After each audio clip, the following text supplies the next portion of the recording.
Very good afternoon to all of you guys. Yesterday, those who have cleared the IBPS PO prelims, congratulations to them. But be serious for mains because, like earlier, they are not giving so much of time for preparation of the mains. And today topic is only by the two students. It's a very short topic, maybe from 8 to 10 minutes. And those who have didn't prepared yet for mains, it is a very big deal for you.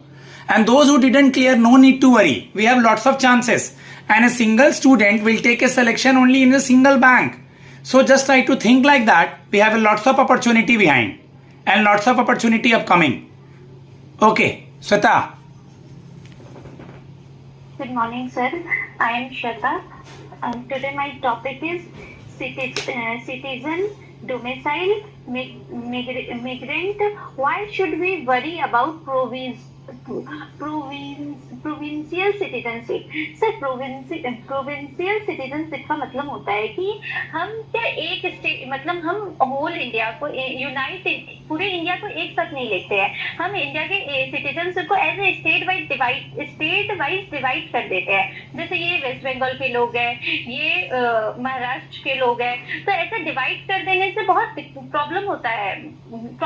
और हमारे जो constitution में defined है कि unite India, तो ये भी follow नहीं होता है. तो हमको ये चीज कम करना है कि हम लोग प्रोविजनल सिटीजनशिप में उतना ध्यान ना दें.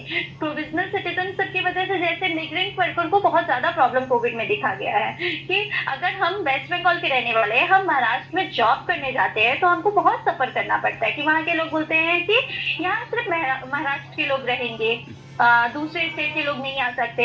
ऐसे घर वर रेंट में मिलने में, फिर जॉब मिलने में बहुत प्रॉब्लम होता है. और मिग्रेंट वर्कर के बगैर कोई स्टेट सर्वाइव भी नहीं कर सकता. उनको मिग्रेंट वर्कर की जरूरत भी है. और यहाँ प्रोविजनल सिटीजनशिप ला के हम मिग्रेंट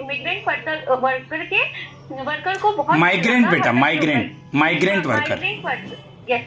माइग्रेंट वर्कर को बहुत ज्यादा हर्डल करते हैं, उनको बहुत ज्यादा फेस करना पड़ता है. जैसे अभी देखा गया सर, एसबीआई में एक केस हुआ लैंग्वेज को लेके. तमिलनाडु साइड में, कर्नाटका साइड में कुछ एक एसबीआई का केस हुआ. तो हमको यूनाइट इंडिया बनना चाहिए.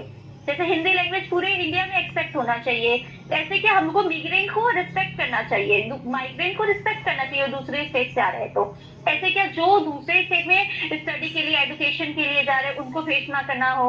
और फिर जैसे वोट में भी माइग्रेंट वर्कर के लिए वोट में भी बहुत ज्यादा इश्यू होता है ये प्रोविजनल सिटीजनशिप को लेके.